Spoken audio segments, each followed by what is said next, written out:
Hi friends, అందరికీ నమస్కారం. ఈరోజు మన ఛానల్లో సింహ రాశి వారి గురించి తెలుసుకుందాం. మార్చ్ 23వ తేదీన ఆదివారం రోజున అయితే మీరు అవునన్నా కాదన్నా ఈ రాశి వారికి అయితే ఖచ్చితంగా జరగబోయేది మాత్రం ఇదే.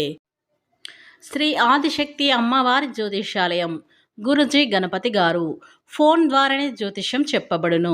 ప్రేమించిన వారు దూరం అవ్వటం, భార్యాభర్తల మధ్య గొడవలు, అత్తాకోడళ్ల మధ్య మనస్పర్ధాలు, పెండ్లి కుదరకపోవడం, విద్య, ఉద్యోగం, వ్యాపారం, చెడు ప్రయోగ నివారణ మొదలగు ఎటువంటి సమస్యలకైనా పరిష్కారం చూపగలరు.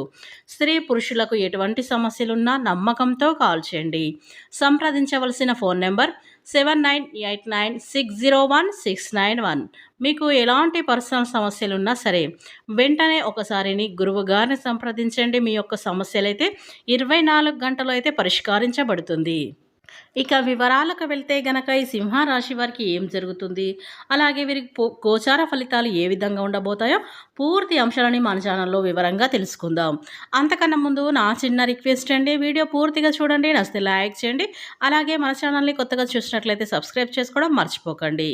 సింహరాశి అనేది రాశి చక్రంలో 5వ రాశి. మక 1, 2, 3, 4 పాదాలు, ఉత్తర 1, 2, 3, 4 పాదాలు, ఉత్తర 1వ పాదంలో జన్మించిన వ్యక్తులని సింహరాశి వారిగా పరిగణిస్తూ ఉంటారు. ఈ రాశి వారు ఎవరైతే ఉన్నారో వీరు చాలా మంచి వ్యక్తులు అని చెప్పుకోవచ్చు.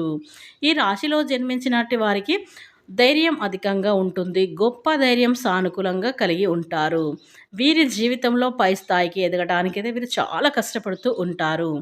ఉన్నతమైనటువంటి శిఖరాలను అందుకోవడానికి వీరు ఎక్కువగా ప్రయత్నాలైతే చేస్తూ ఉంటారు. కనుక ఈ రాశి వారికి అయితే చాలా అద్భుతమైన జరిగే అవకాశాలైతే కనిపిస్తున్నాయి.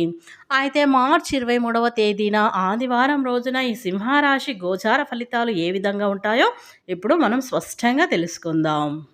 ఇక ఈ సింహరాశి వారికైతే ఈ రోజున మీరైతే సమాజంలో గౌరవం అయితే పొందుతారు.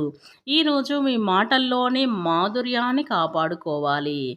అలాగే ఈ రాశివారు పనిలో లేదా ఇంట్లో మీకు కోపం తెప్పించేది ఏదైనా ఉంటే మీరు దాని గురించి కోపం తెచ్చుకోకుండా ఉండాలి.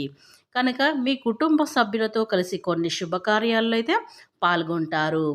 ఈరోజు మీ బంధువుల నుండి మీకు పూర్తిగా ఆర్థిక ప్రయోజనాలు అయితే పొందుతారని చెప్పుకోవచ్చు. అలాగే మీ పనితీరును చూసి మీ సహోద్యోగులకు కూడా ఆశ్చర్యపోతారు. అంటే ఉద్యోగ సంస్థల్లో ఇలా జరగబోతుంది. కానీ మీకు కొన్ని ముఖ్యమైన పనులు ఉంటే ముందుకు వాటిని పూర్తి చేయడానికైతే ప్రయత్నించండి. కనుక ఈ సింహరాశి వారికి అదృష్ట సంఖ్య అయితే 90. పరిహార దానికి వచ్చినట్లయితే ఈరోజు సూర్యనారాయణకి అర్ఘ్యం సమర్పించండి. ఇక మంచి ఫలితాలైతే మీరు పొందుకోబోతున్నారు. అయితే ఈ సింహరాశి వారికి మార్చి 23వ తేదీన ఆదివారం రోజున వీరికి జరగబోయేది ఇదే.